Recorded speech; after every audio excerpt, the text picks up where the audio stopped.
કંડક્ટરની ડ્યુટી જે છે એ એટીઆઈ ડેપોમાં લખે છે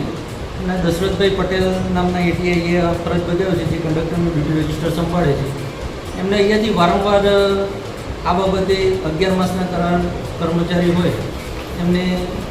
આંતરરાજ્ય સર્વિસમાં ના મોકલવાની સૂચનાઓ અવારનવાર અહીંયાથી આપવામાં આવેલી હતી, પણ તે સૂચનાઓનું ઉલ્લંઘન કરી અને એમને જે મોદીભાઈ છે એમને આમેટમાં નોકરી આપેલી 21/7/25ના રોજ 8 કલાકની રાત્રે. એમાં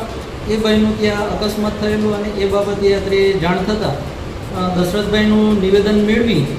અને એમની સામે એમની ભૂલ સ્વીકારી છે કે કોઈ કંડક્ટર ન હોવાના કારણે એમની મોદીભાઈની ફરજ આમેટમાં લખેલી હતી અને 11 માસના કરારના કર્મચારી હતા, એટલે એ એમને સ્વીકારેલું હોય તે બાબતે એટીઆઈ દશરથભાઈ સંપૂર્ણ જવાબદાર જણાવતા હોય એમની સામે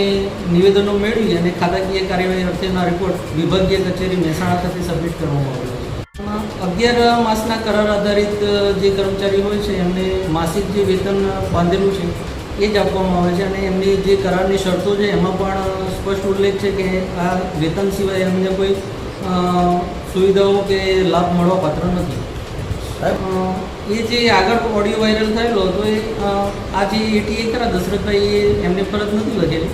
એના સિવાય અન્ય એક કર્મચારી હતા હરેશભાઈ, એમને ડ્રાઈવરની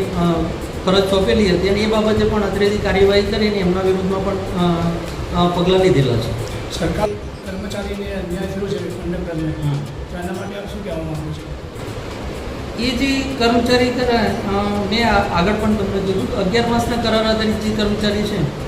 એ અગાઉ પણ જે મોદીભાઈ ખરા એ આમેટ જ પડતા હતા અને ડુંગરપુર આ ફિક્સ એમની ફરજો હતી, એ હમણાં જ રિટાયર્ડ થયેલા છે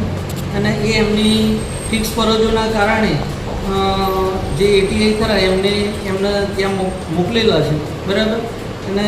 11 માસના કરારવાળા કર્મચારીને વેતન સિવાય કોઈ લાભ મળવા પાત્ર નથી અને જે એટીઆઈની ભૂલ કરેલી છે એ બાબતે એમની સામે શિક્ષાત્મક કાર્યવાહી માટેના રિપોર્ટ પણ વિભાગીય કચેરી મોકલી આપેલા છે. મારું નામ વિપુલભાઈ પરસોત્તમભાઈ રાવ, ડેપો મેનેજર પાટણ.